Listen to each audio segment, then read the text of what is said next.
مسلمانوں پر اللہ ظالم کبھی مسلط نہیں کرتا، کیونکہ وہ اپنے بندوں سے 70 ماہوں سے زیادہ پیار کرتا ہے۔ جب مسلمان بگڑتے ہیں، جب مسلمان آوارہ گردی کرتے ہیں، جب مسلمان پاپ کرتے ہیں، جب مسلمان اللہ کی نافرمانی کرتے ہیں، جب مسلمان مسجدوں کو ویران کرتے ہیں، سرکار غوث پاک نے جب پردہ فرمایا، غوث پاک کے پردہ فرمانے کے بعد مسلمان بگڑے، بغداد کے مسلمان خاص طور پہ بگڑے۔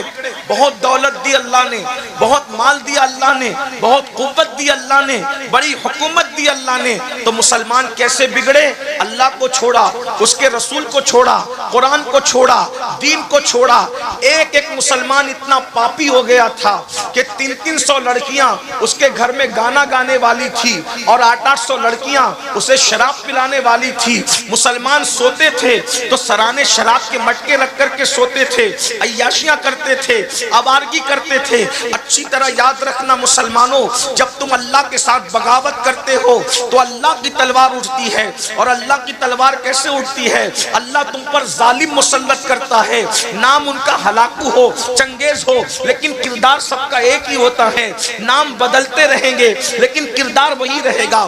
جب تم بد کردار بنو گے تو اللہ تم پر ظالم مسلط کرے گا۔ اور اللہ اکبر، جب اللہ کسی قوم پر فسق و فجور کی وجہ سے ظالم مسلط کرتا ہے، اس وقت جب مسلمان دعا کرتے ہیں تو اللہ ان کی دعاؤں کو بھی قبول نہیں کرتا۔ آج آپ کہہ رہے ہیں فلسطین میں یہ ہو رہا ہے، وہاں وہ ہو رہا ہے، وہاں وہ ہو رہا ہے، وہاں وہ ہو رہا ہے، ہر جگہ تم پہ ظلم ہو رہا ہے۔ میں اس وقت ظالموں کو کچھ نہیں کہوں گا، لیکن تم سے کہتا ہوں، بتاؤ کیا ہلاکو اور چنگیز کے دور کے مسلمانوں سے ہمارا حال کچھ مختلف ہے؟ جو وہ کر رہے تھے وہی تو ہم بھی کر رہے ہیں۔ اللہ اکبر، اللہ اللہ۔ پوری زندگی آج کا مسلمان مسجد کا زینہ فجر میں نہیں دیکھ پاتا، مسجد کا دروازہ نہیں دیکھ پاتا۔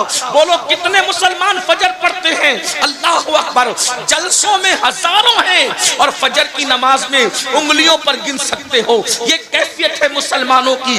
یاد رکھنا، کھاتے اللہ کا ہو، روزی اللہ دیتا ہے، رزق اللہ دیتا ہے، اللہ کے ساتھ بغاوت کرتے ہو۔ وہ قوت والا ہے، قوت والا۔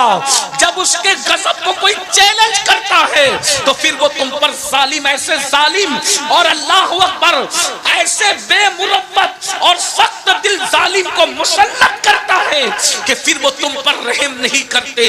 لوگ رحم کی بھیک مانگتے ہیں مگر وہ رحم نہیں کرتے، کیونکہ اللہ ظالموں کو مسلط کرتا ہے۔ اللہ اکبر۔ مجھے بتاؤ، نماز پر ظلم کرنے والوں تم پر ظلم نہیں ہوگا، قرآن پر ظلم کرنے والوں تم پر ظلم نہیں ہوگا، دین پر ظلم کرنے والوں تم پر ظلم نہیں ہوگا۔ اللہ اکبر۔ امام حسین سے محبت کی بات کرتے ہو، مولا حسین نے کربلا میں دین کے لیے پورا گھرانہ لٹایا۔ کیا کہتے ہیں گھرانے کو؟ ارے گھرانہ کسے کہتے ہیں؟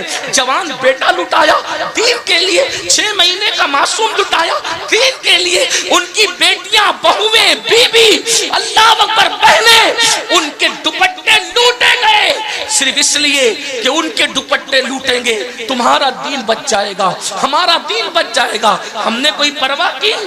ہم نے تو خون حسین کو شربت اور کھچڑے پہ تولنے کی کوشش کی۔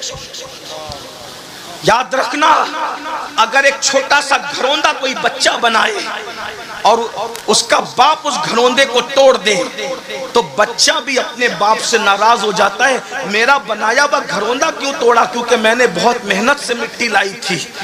بچے کے بنائے ہوئے گھروندے کو باپ لات مار کے توڑ دے تو بچہ بھی باپ سے ناراض ہوتا ہے کہ آپ نے میری محنت کو توڑ دیا۔ بتاؤ سنیو، جب تم امام حسین کے نام کے نعرے لگا کر مسجد کو ویران کرتے ہوں گے تو امام حسین کی محنتوں پر سوالیہ نشان کھڑا ہوتا ہوگا، تو کربلا میں امام حسین کتنا بے چین ہوتے ہوں گے؟ نہیں لگتا آپ کو؟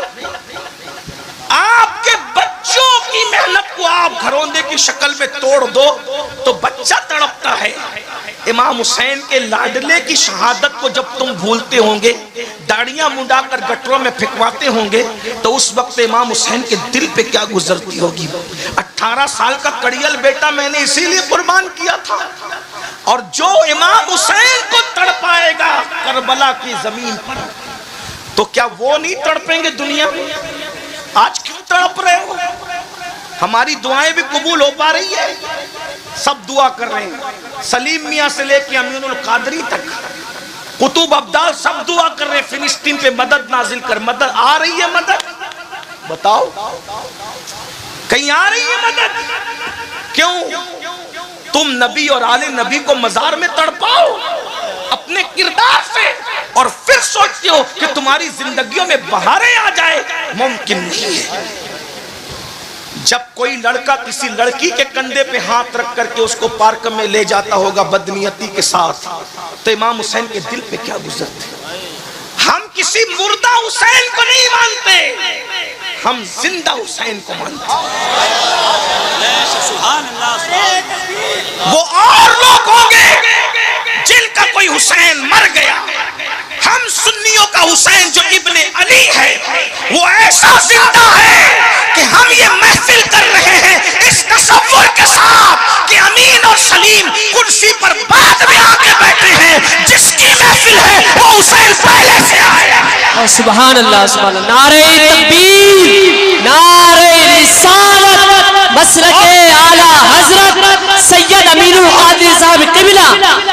اور واللہ یہ میں کوئی لفاظی نہیں کر رہا ہوں، لے آؤ کسی آنکھ والے کو جس کو خدا نے دل کی آنکھ دی ہے، حسین کی جلوہ گری نہ ہو تو غلام ہے۔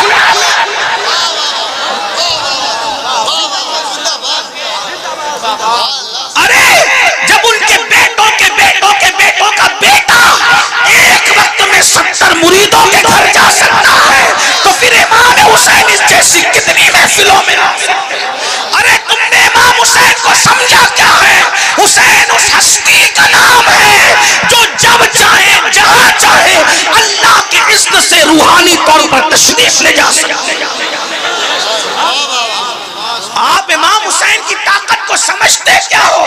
پھر کوئی کہے گا کہ امین القادری اگر اتنے طاقتور تھے پھر شہید کیوں ہوئے؟ میں نے کہا یہی تو بات ہے، طاقت دکھانے نہیں گئے تھے بلکہ قربانی دینے گئے تھے۔ جب قربانی دینے جانا ہوتا ہے طاقت نہیں دکھائی جاتی، پھر سر رکھ دیا جاتا ہے، پھر سر رکھ دیا جاتا ہے، اس لیے کہ اگر طاقت دکھائیں گے تو شہادت کا مرتبہ کیسے ملے گا؟ اور وہ تو پالے ہی گئے تھے شہادت کے لیے۔ اب فرق کیا ہے؟ سن لے، ایک سید وہ ہے جسے امام حسین